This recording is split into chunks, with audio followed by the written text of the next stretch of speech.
Raised beds. Sometimes people ask, what can you use for a raised bed? And you can use just about anything. A lot of people will just build a wooden box.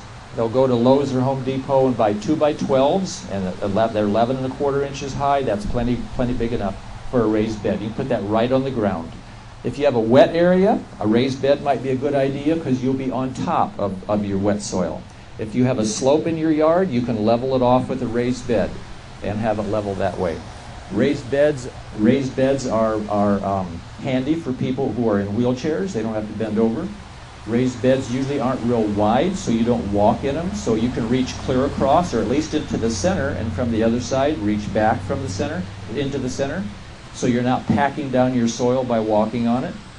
And you don't have to keep things in straight rows because you're not going to be walking through there. You're not going to be running a cultivator or a tiller through there. And so you can plant your vegetables and pack them a little bit more closer together. So your gardening will be a little bit more intensive. I've heard of people who've been real creative with their raised beds in terms of what they actually used. One person used a child's swimming pool.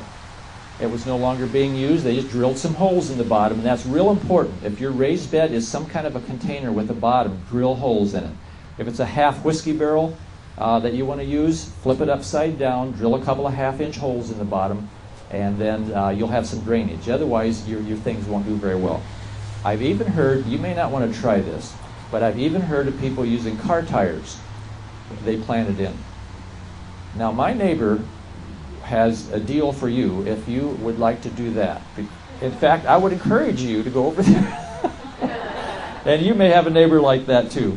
Anyway, I suggested that to my son who has the shade in the backyard. He says, I'm not putting car tires in my front yard. I said, you doesn't have to be a car tire. It could be something else. Have you ever heard of hay bale gardening? It's an interesting thing. In fact, I think last summer the state newspaper had an article on a man that lives just up the road here who has been doing hay bale gardening for some time. That's actually not a bale of hay that they use. Don't try it with a bale of hay. You want to use a straw bale, but they call it hay bale. You could do it with hay, but you'll have all kinds of weed seeds that are going to be germinating. So use straw. And get on the internet and find out exactly how to do that. That could be a separate 1-hour seminar just on doing that. But you season that bale with a lot of water and a lot of high nitrogen fertilizer for a minimum of 2 weeks before you ever plant anything in it. But it's kind of a unique way of doing it. And that, in a sense, could be a raised bed.